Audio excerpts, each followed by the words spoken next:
નમસ્કાર દર્શક મિત્રો, હું છું આશ્લેષા પટેલ અને આપ જોઈ રહ્યા છો અર્થ પડકાર ન્યૂઝ. અરવલ્લી મેઘરજ તાલુકાના ઠાકોર સમાજના યુવાનો અને સામાજિક આગેવાન વડીલો દ્વારા ઓબીસી અનામત વર્ગીકરણ માટે મામલતદારશ્રીને આવેદનપત્ર અપાયું. વિશેષ સૂચિ ઓબીસી અનામત વર્ગીકરણ શું છે? આપણે ઠાકોર ઓબીસીમાં આવીએ છીએ, એવી જ રીતે અન્ય ઘણી બધી જાતિ અને સમાજના લોકો પણ ઓબીસીમાં સામેલ છે. ઓબીસીમાં આવતા દરેક સમાજને 27% અનામત મળેલ છે.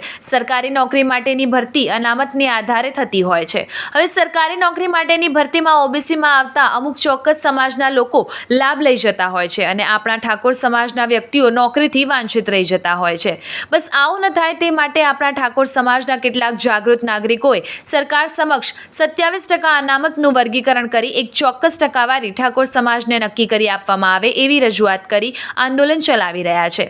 જો ગુજરાતમાં વર્ગીકરણ અમલમાં આવે તો આપણા ઠાકોર સમાજના અનેક યુવાનો સરકારી નોકરી લાગી શકે એમ છે. આ આંદોલન છેલ્લા 6 મહિનાથી પણ વધુ સમયથી મુખ્યત્વે ગાંધીનગર સ્થિત તારકભાઈ ઠાકોરના નેતૃત્વમાં ચલાવી રહ્યા છે.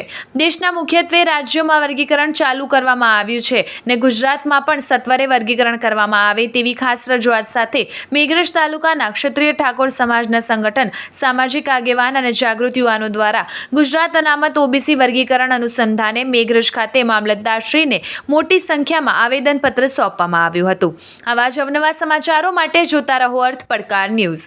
રિપોર્ટર કાદર ડમરી, અરવલ્લી.